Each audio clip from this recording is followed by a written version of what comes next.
Oh, We'll see. Yes. Let's begin with our announcements. okay. Tomorrow we got Mondays with Ted. Last week we had a video by Brene Brown on vulnerability. Generated a fair amount of discussion. This week there's a couple new titles that I've recognized that I've identified. One that Glenn has identified, and so if you have any suggestions for TED Talks to review and discuss, just send those in to me. Wednesday evening, we have a prayer and meditation on Zoom. Friday evening, we have our Thank God It's Fellowship. And today, 9 years ago, we had two brilliant souls come into this planet, Caleb and Alex. Doug, if you would, Happy birthday. let's have a happy birthday and wish Caleb and Alex a great one. 9 years old. Here we go. Happy Birthday to you. Happy birthday, dear Alex. Happy birthday to you.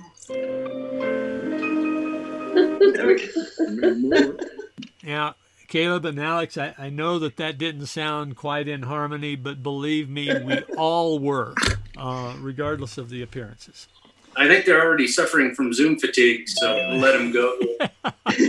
Well, I see one behind you, but anyway. Oh, they're there. They're both there. See you later. Can Hi, we Cassandra. can we do we love you, we bless you, and we appreciate you? Oh, we can. Are they somewhere in the neighborhood? Yeah, I think they're miles away at this point. They're long gone. All right, just hold that in consciousness. All right. But thank you. Okay. We didn't light the candle yet. Oh, we haven't lit the candle yet. No, I even rang the bell. Oh, let's do this. Okay. We light this candle in recognition of and appreciation for the Christ light within each of us and the presence of the divine in our gathering. All right. So if you would like to give me a call at some point, if you wanted to come back in, if you wanted to give me a shout for prayer or for conversation, don't hesitate. Send me an email, text me at my cell phone number, 720-935-3999, or send me an email. So, let's see. We have one of my challenges here is there we go. Okay. So, anything else that you can think of? We've got a potluck and community council following this service. We'll take a 5-minute break for you to go prepare something and bring it back. But we'll get started shortly after we end our gathering here. We'll have a conversation about where we are and where we expect to be going. Our plans and visions. But as well, anything that comes up with you, give us a shout, ask the questions, and we'll be discussing it. So let's go back to our Love is Flowing Like a River.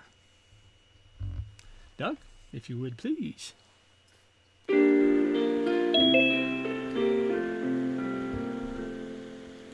Love is flowing like a river, flowing up to you and me, flowing out into the desert, sailing is free, peace is flowing like a river, flowing up to you and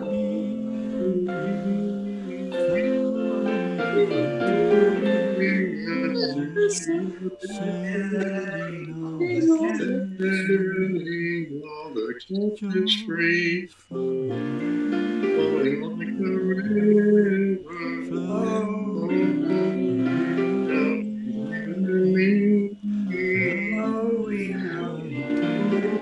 out into the desert, setting all the captives free.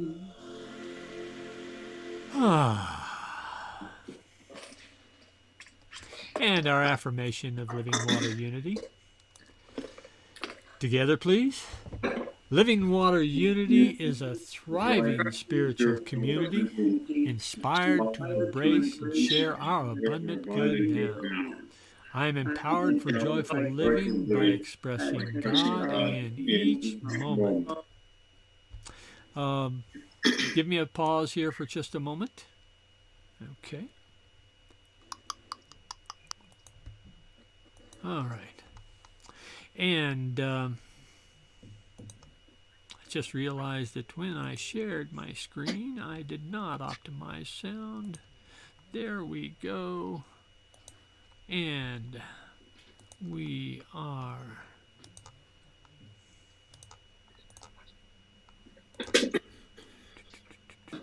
so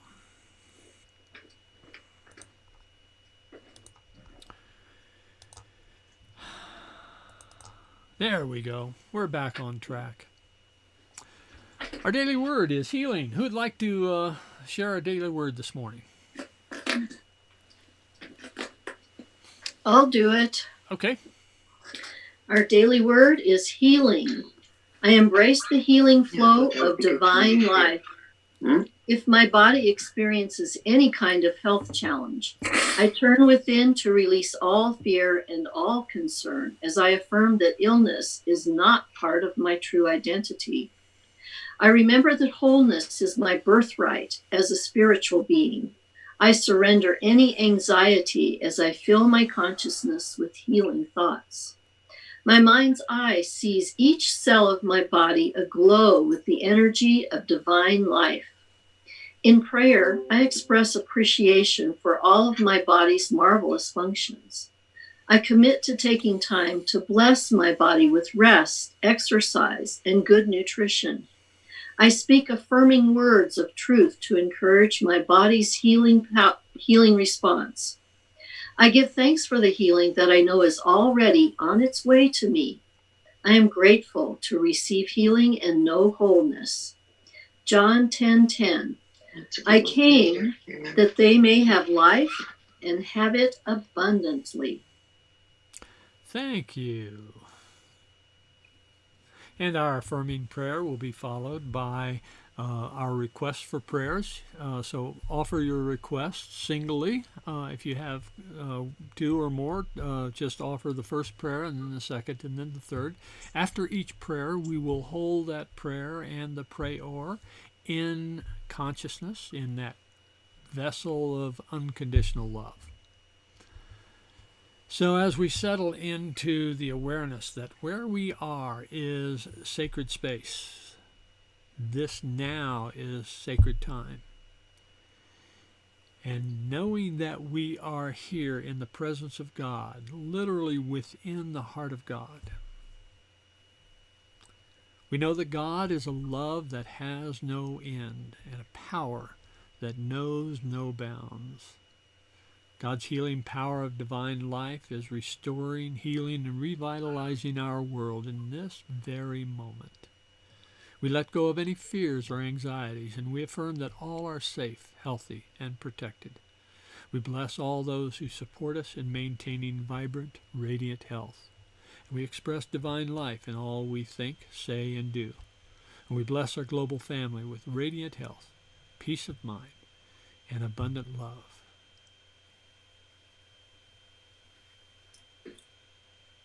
And so it is. I invite you to offer your prayers now. I would like to ask for peace, understanding, and love for Donald Trump, who is probably the most unhappy, fearful human being I have ever seen. I wish peace for him. When is that?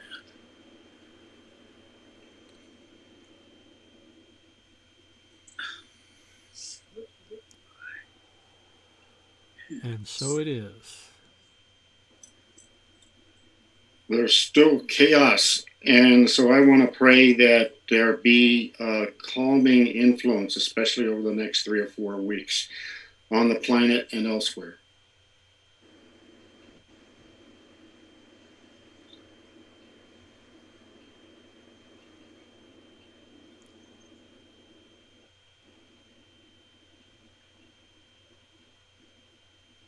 And so it is. And I would like to also add to those prayers for our country, for our people, and to have compassion for those that think differently than some of us do. And that we are all one country and one world, really. Dick just said that. But to just realize there are many other opinions besides our own, and to respect those opinions and give support to the feelings behind those opinions, whether we agree with them or not.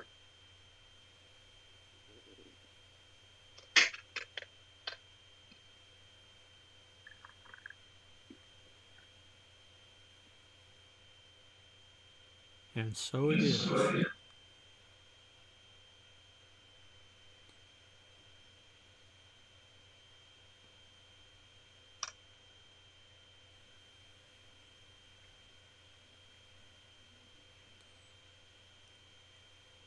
I'd like to offer a prayer for John in his healing from the very traumatic experience with his body about a month and a week ago.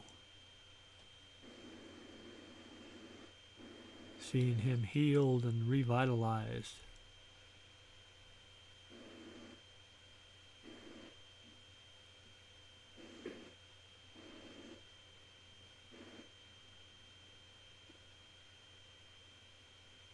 And so it is. And for Bert in his recovery from his medical challenges of a couple of months ago. Seeing him strengthened and revitalized.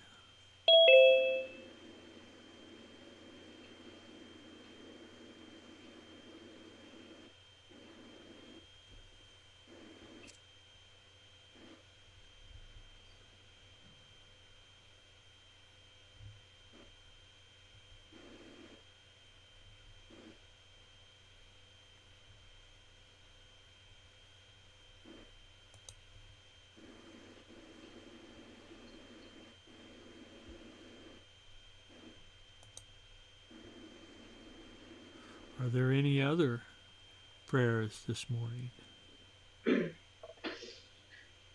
I would like to ask for prayers for Joel and I and the rest of my family as we travel to Kansas City sometime in the next few days. I'm not sure when. For the funeral of my much beloved Uncle Joe, who passed away on Friday morning. She lost another family member. That's hard for her because she's still dealing with her dad. I think it's her dad that just passed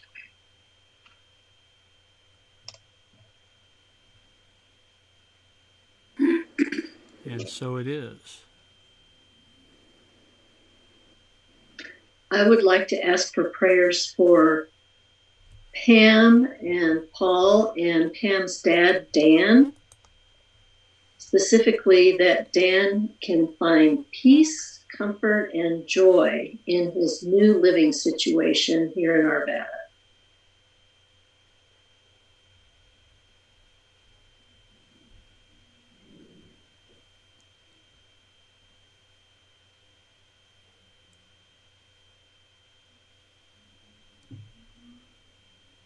And so it is.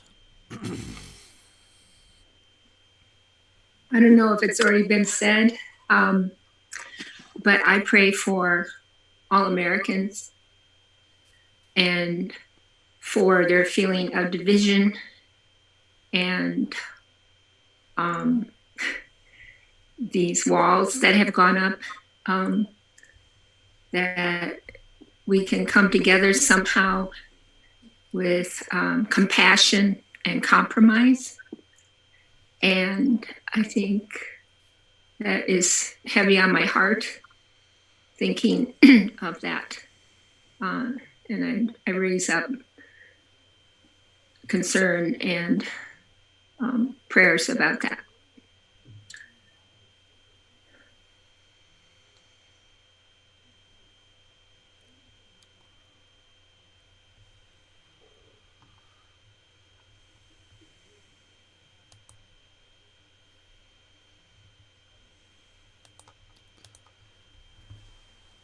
And so it is.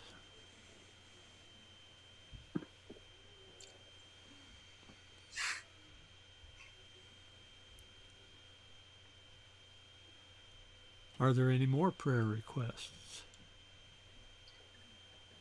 I ask for support and compassion and compromise for our new president-elect and vice president-elect, and a huge prayer of gratitude for the outcome of this election and hopes for a great healing.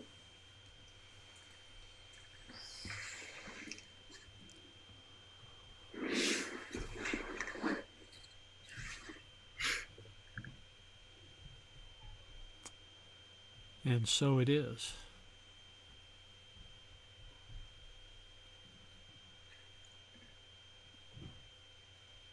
Are there any other prayer requests?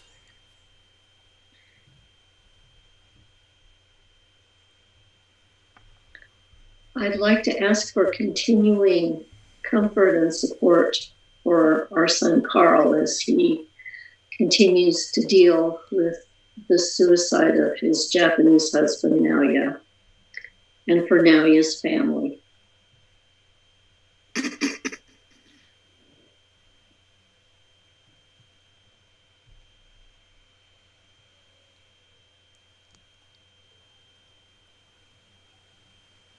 And so it is.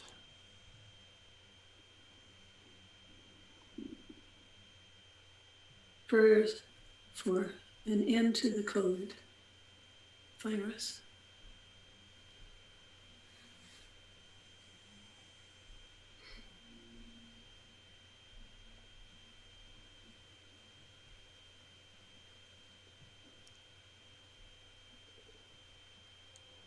And so it is. Are there any other prayer requests?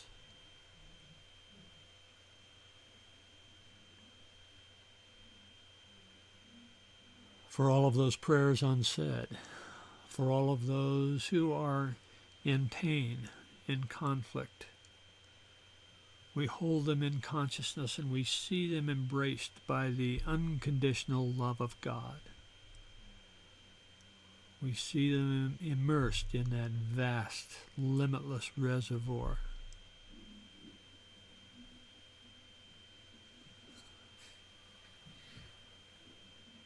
And so it is that together we say, Amen. Amen. Mm-hmm.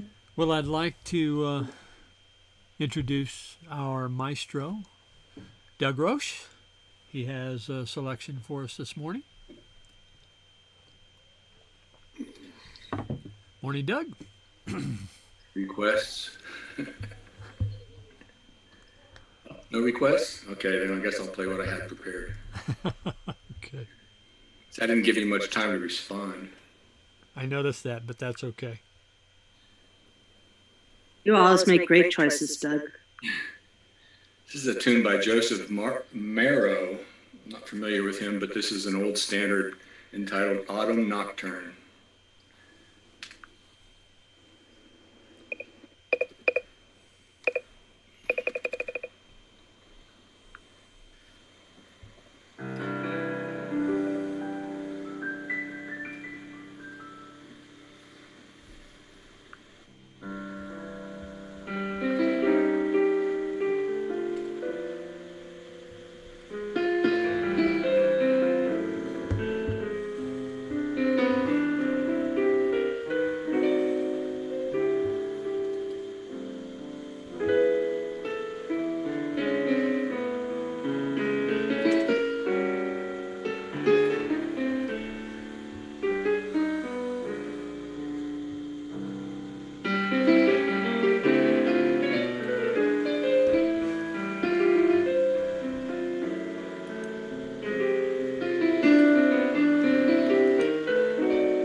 Thank you, Doug.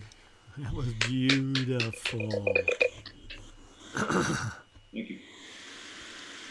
Doug, this is Chris. Our little dog Annie settled onto Bob's lap and started making happy noises the second you started to play. So you have the dog seal of approval. Now, if you could just convince those dogs or teach them how to give tips via PayPal. Yeah. I meant to offer a prayer that Annie don't get petted to death. So, does love ever win? A priest, a minister, and a rabbit went into the bar, and the bartender says to the rabbit, "What do you have?" And the rabbit says, "I don't know. I'm here only because of autocorrect." So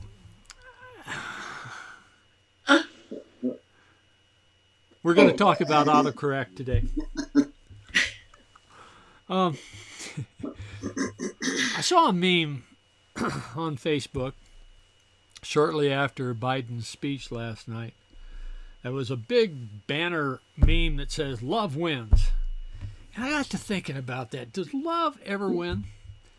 When we think about winning and losing, don't we have to have an opponent? Don't we have to have someone that loses, or something that loses? I offer you that love does not win. It never wins because it never has an opponent. It never has someone to vanquish or something to vanquish. Love is, I think, a more accurate description of that meme is love abides. And love abides. Abides is to allow. Love allows. Love allows. Love allows the spectrum of experience that we have. Love allows the spectrum of opinions that we have. Love allows all to be available if they choose for its influence. And its influence is extraordinary. Its influence dissolves fear. Its influence allows us to look upon our experience in a greater level of accuracy, that we see our reality with a greater sense of truth. That, oh yeah, that's what it is. That's how it is. That's what I'm experiencing is a reflection of reality.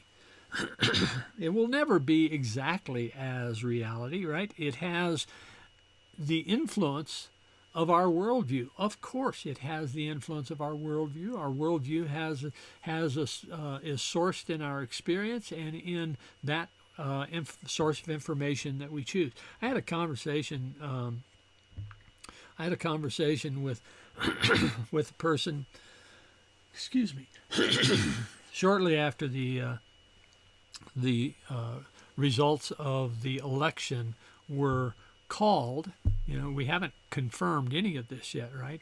But after the election was called by the major networks, I had a conversation with an individual that went on a rant that I was a primary target of Black Lives Matter. That I, being an old white guy, I would be one of the first to be assassinated. He went on to talk about how it was extraordinary that someone who was into pedophilia would would be elected. And then he came back to Black Lives Matter and how the founders declared that they self-proclaimed as Marxists, as if to say that the whole Black Lives Matter movement is a communist insurgency that's going to take over our country and transform us into a Russian state or some such. Well,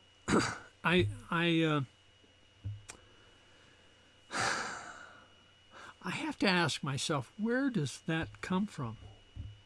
This person is intelligent. He's normally a coherent individual, but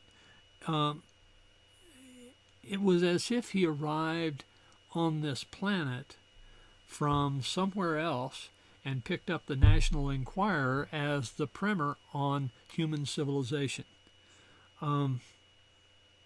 According to social scientists, that actually is not far off. It's no surprise that our beliefs arise from our worldview, which comes from our experience and our education including the sources of information that we draw upon. And I also ran across a documentary. I haven't seen the whole thing yet, but I got the gist of it. It's called The Social Dilemma. And The Social Dilemma talks about the pervasive influence of social media. It talks about the intention of the programmers, the coders, the people behind the software that design it and make it work for us, that the intention of those designers was to captivate our attention and to hold it for as long as possible. And I know that when I get on Facebook, I sometimes get on Facebook and I look up and an hour has gone by. My coffee has gotten cold, and here I am saying, now what did I do that for? Why was I there? Well, I was there because I was subjected to these influencers on Facebook. What are they? Well, first of all, they're the people that are identified as my friends. Now, there is an algorithm, there's a piece of program code that defines who my friends are. And that algorithm, while the specifics of that algorithm are, quote, secret, they appear to be people who think like I do. Well, that's an interesting selection tool, right? I mean, we think we go into Facebook and we have this, we might think that we have this random audience. Well, actually we don't. We have an audience that is similar to us. So there is an algorithmic selection of our community, our Facebook community. And then, of course, we have the opportunity to identify someone who doesn't believe as we believe, doesn't agree with us, and we'll click on that, go up to the three dots on the right, and scroll down to block. Boom.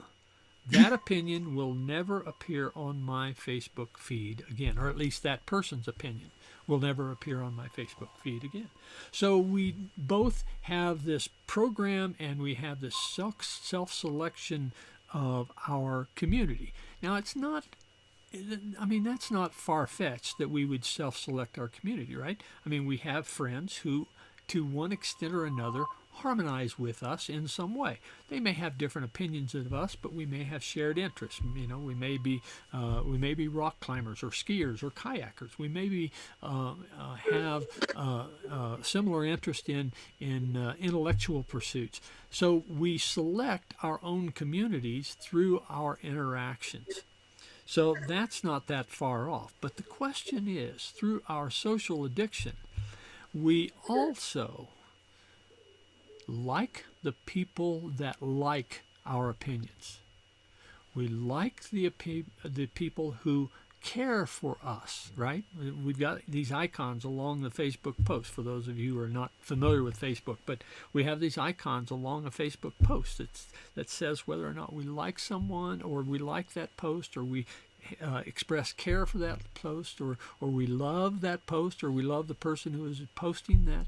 We have laughter, we have sadness, and we have our gripes, right? We have our anger icon. So we also feed that algorithm, and that algorithm gives back to us those people that are going to like us, right? So there is that selective aspect to the community, and that selective aspect to the community is also a foundation of our worldview. So our thoughts, our opinions come out of our worldview, and these, what seem to be very divergent opinions, come not from our own worldview, but from someone else's. And so what we've been witnessing here over the course of the social media era, we've been witnessing the clash of these worldviews, and we have been fascinated in some cases, irritated in other cases, the expression of other people's worldviews. So we are in what is called a feedback loop. Engineers and musicians alike know what that feedback loop is. That feedback loop is where an opinion is expressed, it's magnified out there in the world, and it's fed back to us, which causes our opinion to be more solidified, our opinions to be more boxed into this specific worldview that we share. How do we break out of that? I mean, we're talking now about the healing of this country. This post came from a particular worldview, and there are at least 70 million other people who don't share that worldview, right? I mean, it in fact is rare for us to find someone who shares our exact worldview. But we are looking at some community of worldviews, or a set of worldviews that have very opposing perspectives on what reality is. And so we're called upon in this time of healing, we're called upon to confront our own biases and to allow the biases of others to not upset us, as they often do. So how do we get out of it? How do we break this feedback solution, or this feedback loop? How do we navigate into more peaceful waters as a society, and for that matter, as a world, as the human race on this planet?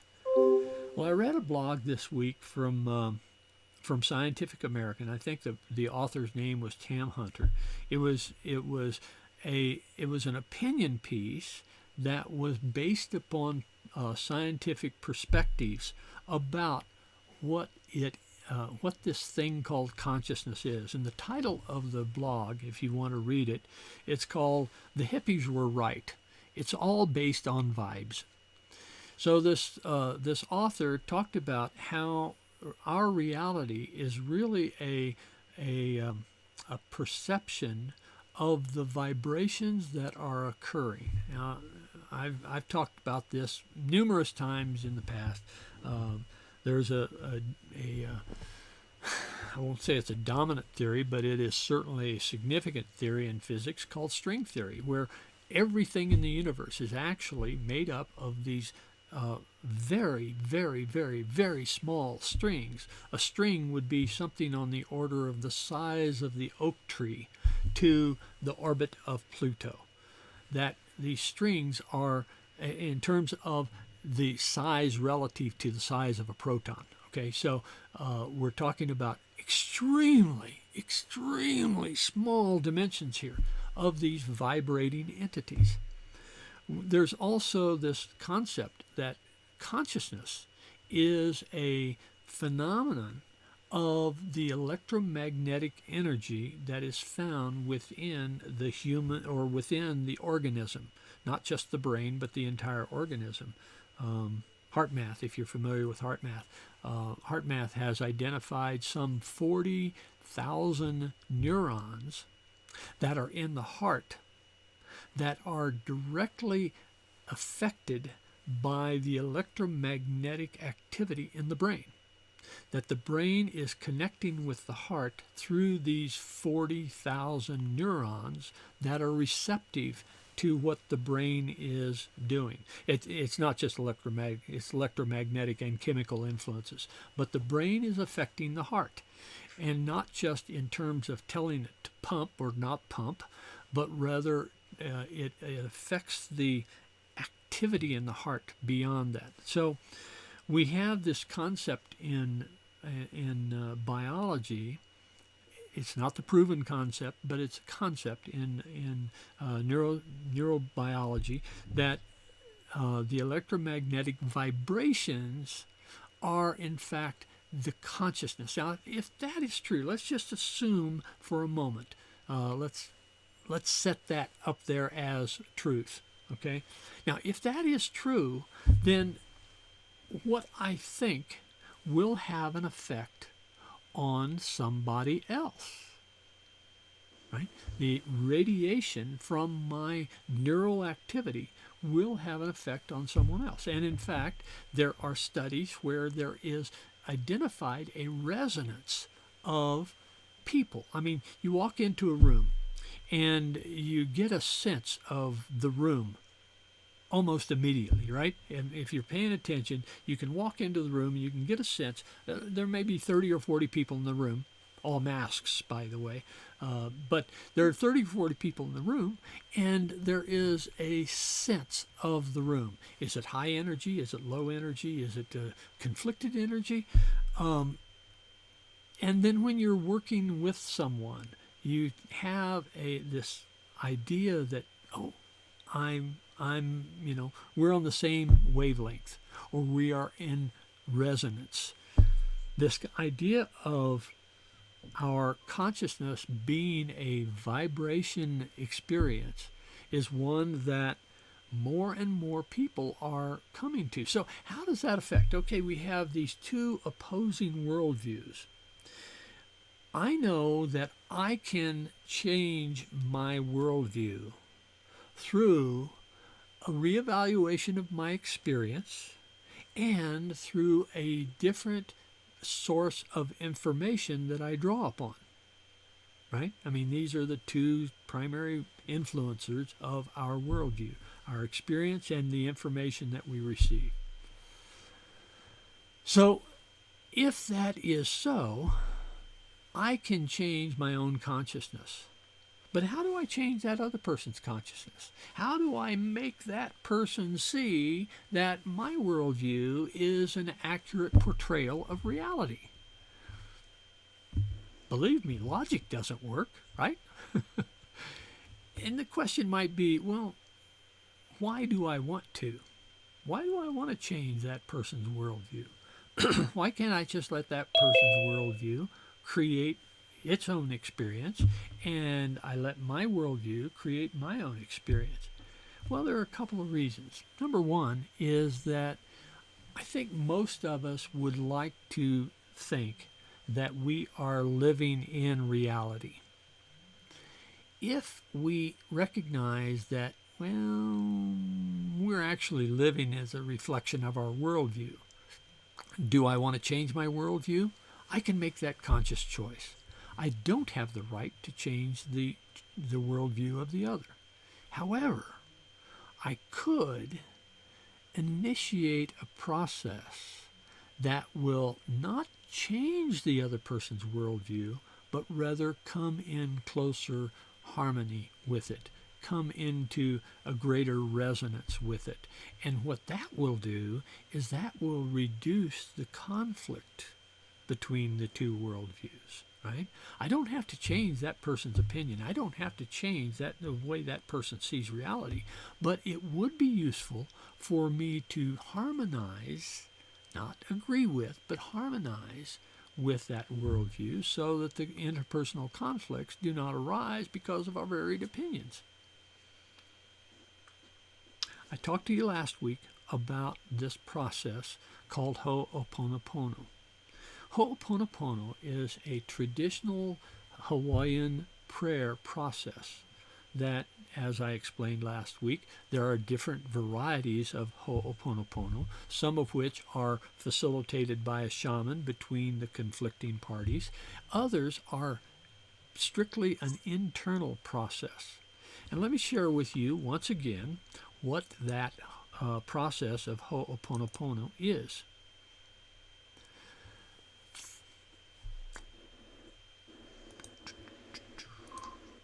So the first step in our process, the first step in our realization here, is that I'm sorry. What we're doing internally is we're expressing to the other, we're expressing this idea that I recognize that I am not the be-all and end-all of what is true. I'm sorry. Can you see my screen here? Please, the second step, please forgive me. Yes? Yes. Okay, thank you. So I'm sorry. I'm not the dictator of your experience. I don't hold myself to be the director. But the second step is, please forgive me. Please forgive me. Not because I have offended you in any physical or outward way. Keep in mind, this is all internal. But I am acknowledging that my insistence may have offended your consciousness. Please forgive me. The third is thank you, a sense of gratitude that you have accepted my apology, whether you have or not. In my own consciousness, this is an expression of gratitude. And the fourth is I love you. Regardless, right? We're talking about unconditional love here. We're not talking about a love that comes as a result of the person accepting my forgiveness, but rather we're talking about a state of consciousness that is about the recognition that love is, that love abides, that love is all that is important in our relationship. I'm sorry, please forgive me, thank you, and I love you.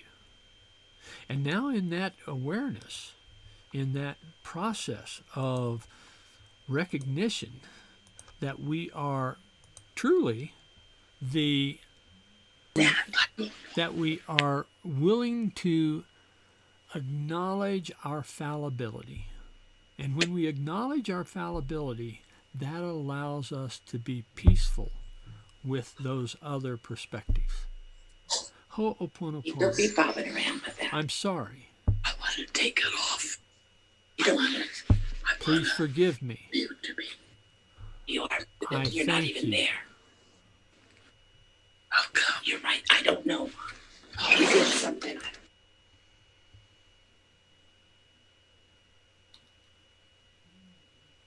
We encounter someone of these different perspectives. Instead of the conflict, we can make the choice. I'm sorry. Please forgive me. Thank you. I love you. Take a deep breath and continue with the conversation. I know that in the heat of the conflict, in the heat of the discussion, it's difficult to have that awareness. But that's part of the practice. I'm sorry.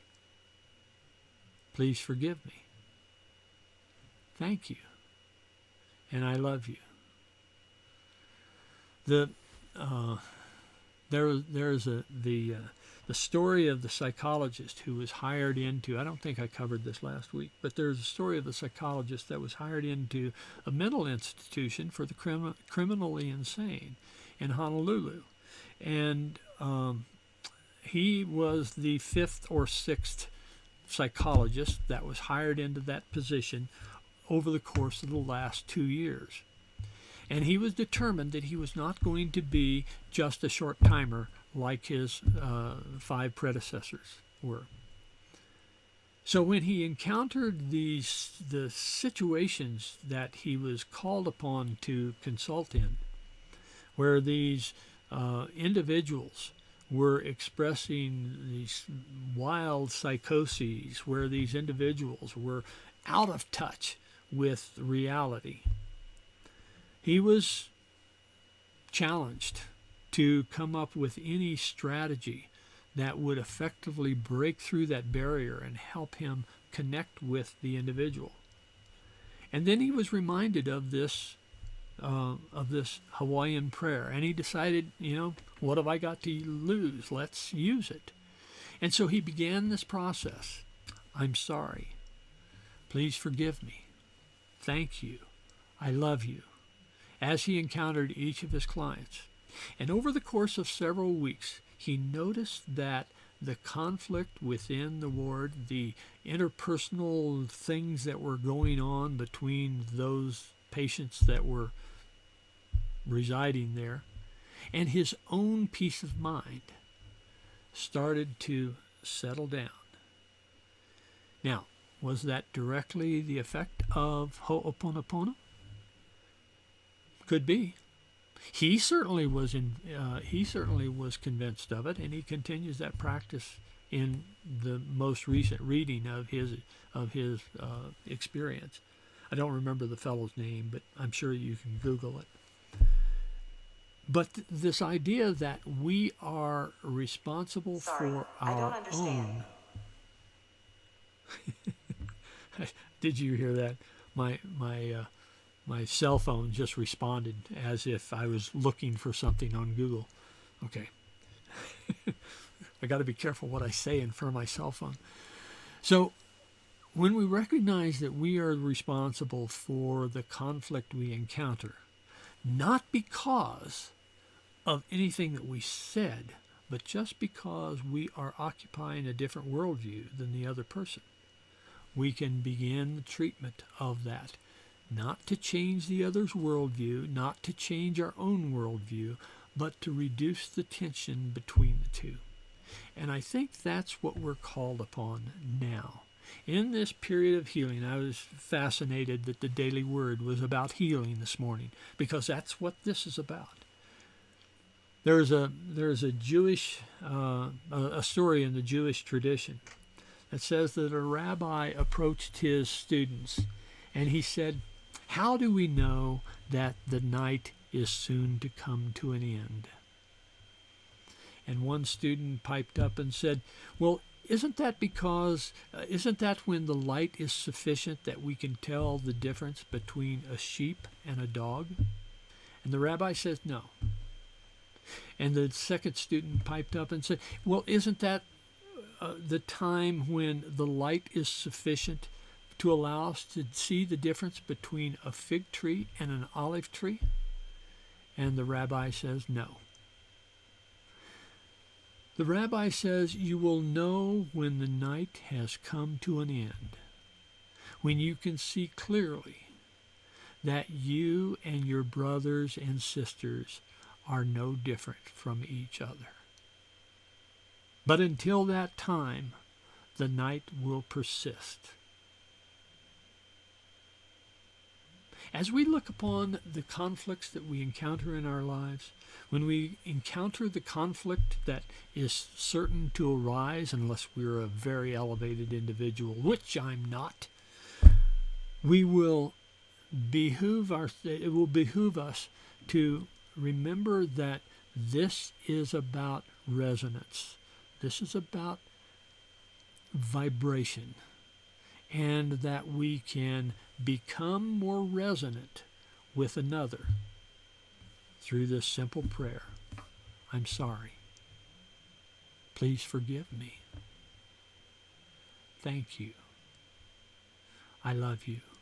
And feel that unconditional love. Feel that love emanating from you. Allow that vibration of unconditional love to build a resonance with the other. And be patient with yourself. This is simple, but it's not always easy.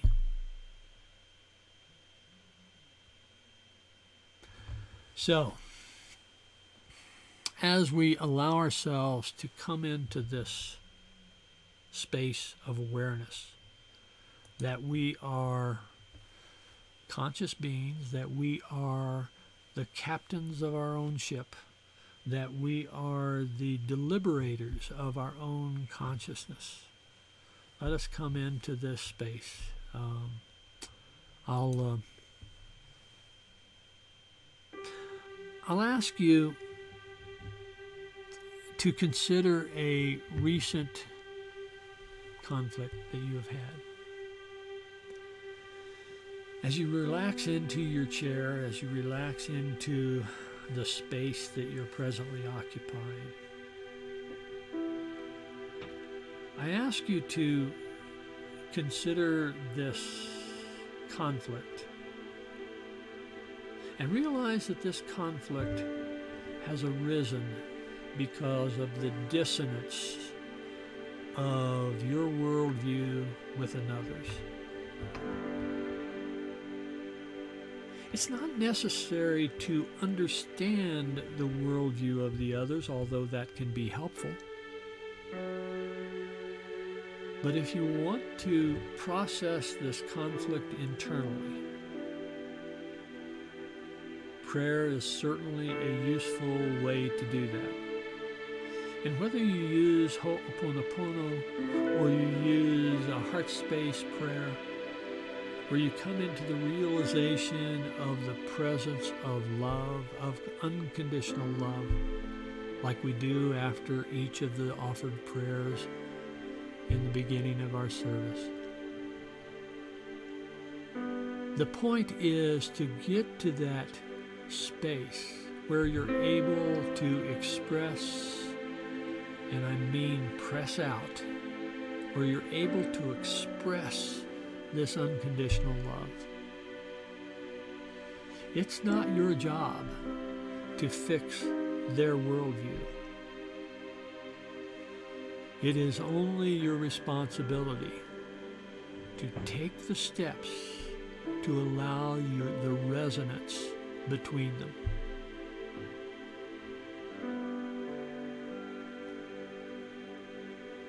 Like the various notes in a chord of music, those notes are not the same, but there is a resonance between them. There is a compatibility of the frequency of one note with the frequency of another.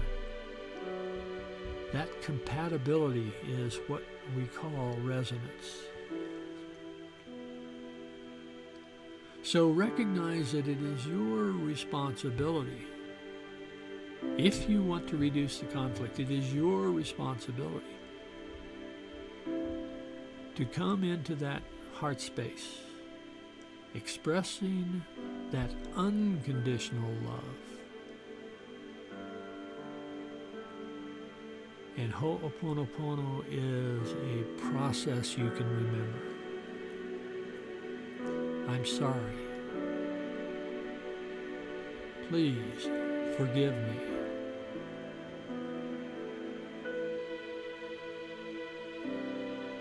Thank you. I love you.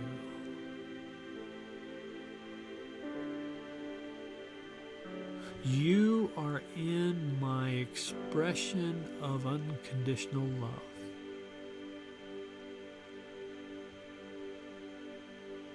You are present in that vibration of love that I am pushing out right now.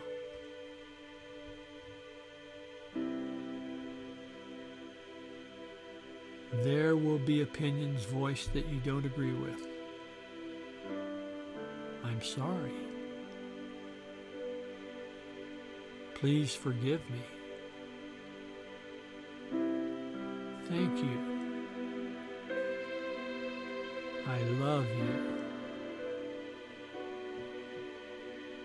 Feel how that feels as you apply it to this example that you've recalled. Feel how that changes your perspective.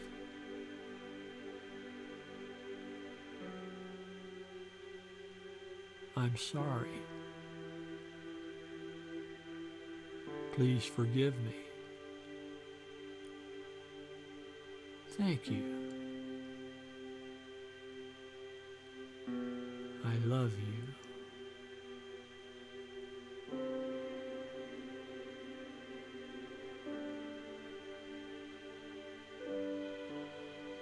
Breathe into that. Feel that resonance build in that relationship.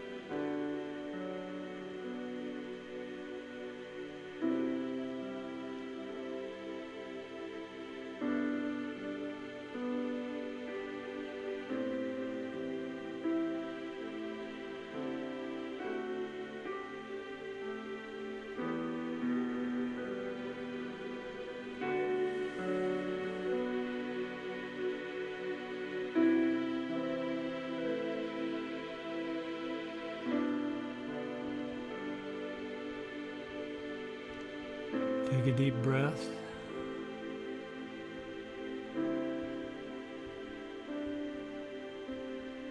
Allow yourself to come back into the awareness of this time, this space.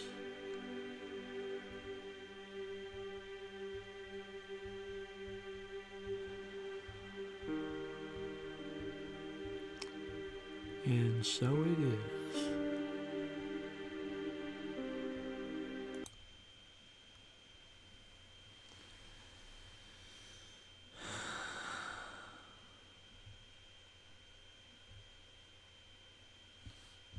How are you doing?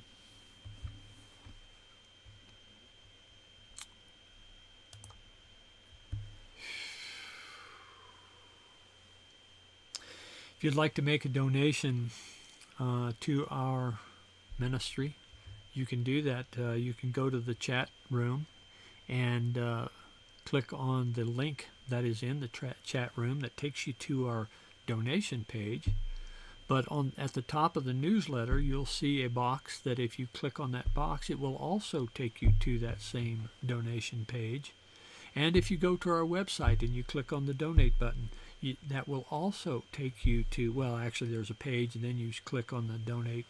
That will also take you to that same donation page. So if you are so inclined to make a contribution, even if you want to write a check, there's an address on the website under the donate, the 3770 Longwood, if you want to send a check instead of going online.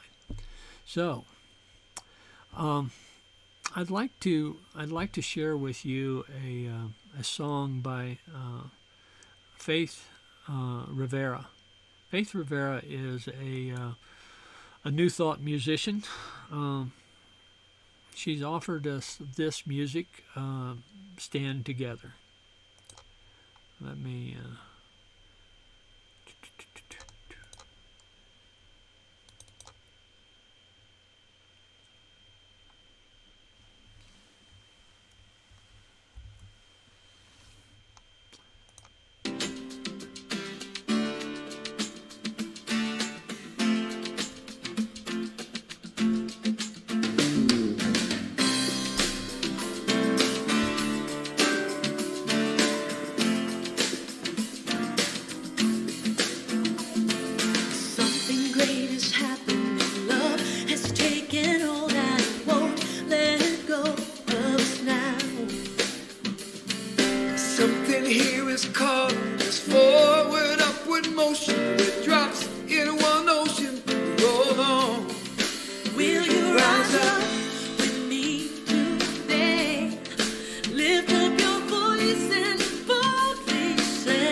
Explode to new heights in your mind.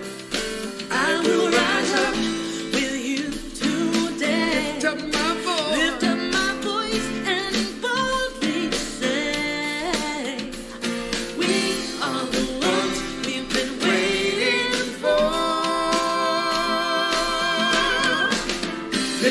of your highest calling. Be the hope of a new day dawning. We're the ones who can make a difference. Let's stand together. Share your gifts with the world that's waiting for a change that we're all creating. It's a moment for our greatness. Let's stand together now. Hey.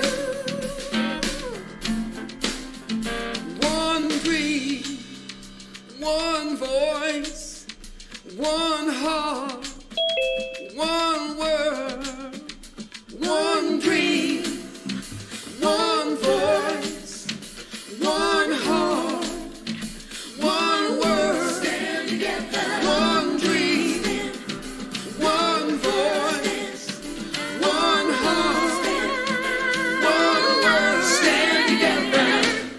Live the dream of your highest calling. Be the hope of a new day dawning. We're the ones who can make a difference. Let's stand together. Yeah, yeah. Share your gifts with the world that's waiting for a change that we're all creating. It's a moment for our greatness. Let's stand together now. Stand together.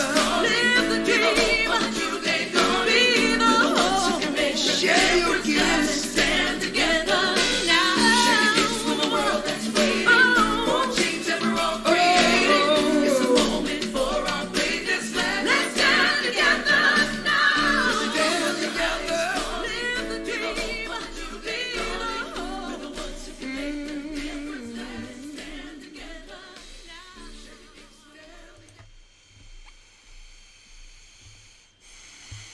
It's a good one, David. Kind of hangs it together, doesn't it? Yeah. Here's the part of the back of my T-shirt. Yeah. All right. So, you know something that we didn't do. We didn't do our. Let's do that. We did not do our. There it is. I know. I'm coming.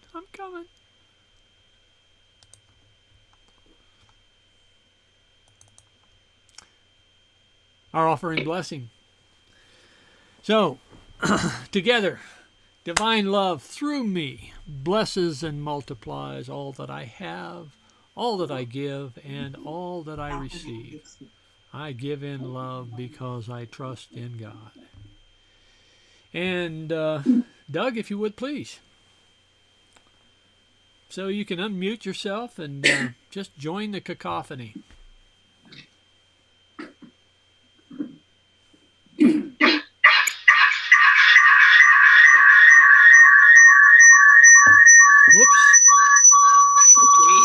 Whoops. Let's not You do called that. it, David. Let's not do that. Let's just let's turn off your mics and we'll all sing it together silently, or sing it, but we won't hear each other.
And together, please.